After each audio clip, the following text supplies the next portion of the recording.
C'est rien. Avant qu'il ne harcèle.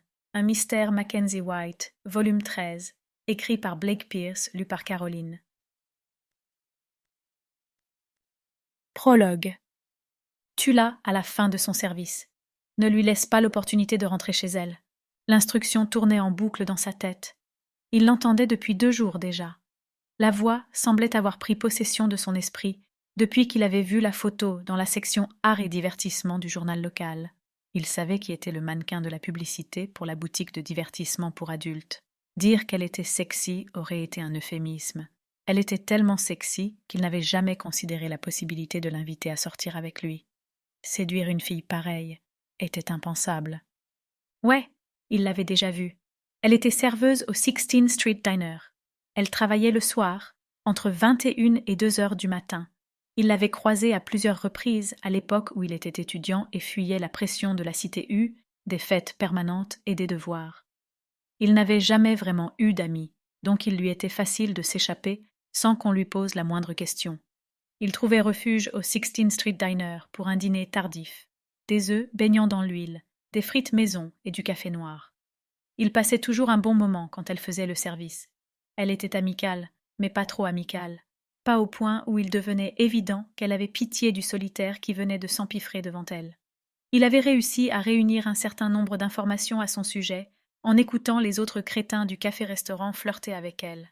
Elle était étudiante, elle aussi, ou plus exactement, elle l'avait été 3 ans plus tôt. Il la connaissait d'avant l'université, mais elle ne se souvenait pas de lui. Il n'avait pas besoin de lui poser la question pour le savoir. Il le percevait dans sa manière de le regarder, dans le sourire aimable qu'elle lui adressait, avec l'espoir d'obtenir un bon pourboire.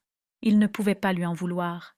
Pourquoi une fille comme elle se souviendrait-elle d'un type comme lui, dans une classe surchargée d'élèves? Elle paraissait plus vieille dans la publicité du journal.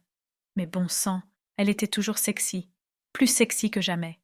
Avec ses irésiles, ses talons aiguilles et sa poitrine dénudée, seulement couverte par le logo de la boutique, il avait presque du mal à la regarder en face. C'était peut-être eux qui avaient suscité les instructions subites qui lui traversaient actuellement l'esprit. La première fois qu'il avait entendu la voix, il s'était rendu au 16th Street Diner tard le soir, juste pour voir si elle y travaillait encore. Il supposait que ce serait le cas, parce qu'on la traitait comme une déesse là-bas. Elle avait un look juste suffisamment gothique pour attirer cette foule-là, mais était également capable de tirer profit du désir qu'elle éveillait chez les athlètes et les hommes à l'orée de la crise de la quarantaine. Il l'avait déjà vue récolter des pourboires de $50 de la part d'hommes qui avaient seulement consommé un café et une part de tarte à l'abricot étant apparemment la porte ouverte à d'innombrables sous-entendus sexuels. Bien sûr, elle était toujours là. Elle l'avait même servi. Elle lui avait apporté son bagel, son bacon et son thé, avec un sourire et un décolleté suffisant pour lui rappeler tous les fantasmes qu'elle avait nourris pendant ces années d'université. Il lui avait même dit qu'il se souvenait d'elle et d'être venu dans ce dîner avec ses amis de la fac. Elle avait paru apprécier qu'il se souvienne d'elle, mais avec des serveuses, qui s'habillaient comme ça et qui comptaient sur les pourboires. Il était difficile de savoir si elle était sincère ou pas. Il repensa au sourire qu'elle lui avait adressé lorsqu'elle était sortie par la porte de service du café-restaurant. Il était 1H18 du matin. Une pluie fine tombait, même si cela semblait toujours être le cas dans cette ville lugubre. Il portait un ciré et s'assit sur le perron d'une vieille boutique de disques presque entièrement masquée par la façade du café. Tue-la à la fin de son service. Ne lui laisse pas l'opportunité de rentrer chez elle. Il la contempla, se rappela qu'elle avait parlé avec ses amis et lui 3 ans plus tôt pour se dégoter un bon pourboire.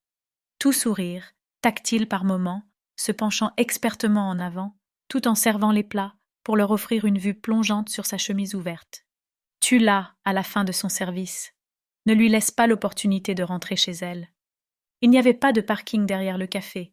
Il l'avait découvert le soir où il était venu s'assurer qu'elle travaillait toujours ici. Il avait observé plusieurs employés aller et venir après son départ, remarquant qu'ils descendaient tous la rue avant de traverser en direction du petit parking souterrain qui se trouvait un peu plus loin. D'après ses observations, il disposait de 4 minutes pour agir au moment où elle sortirait par la porte de service, 4 minutes pour aller du café-restaurant à sa voiture. Il la vit froncer les sourcils, en réalisant qu'il pleuvait, utiliser son sac à main pour se protéger les cheveux et courir en direction du trottoir. Dans la mesure où elle courait, Nous espérons que vous avez apprécié cet aperçu. Pour continuer à écouter ce livre audio sur Google Play Livres, utilisez le lien dans la description de la vidéo.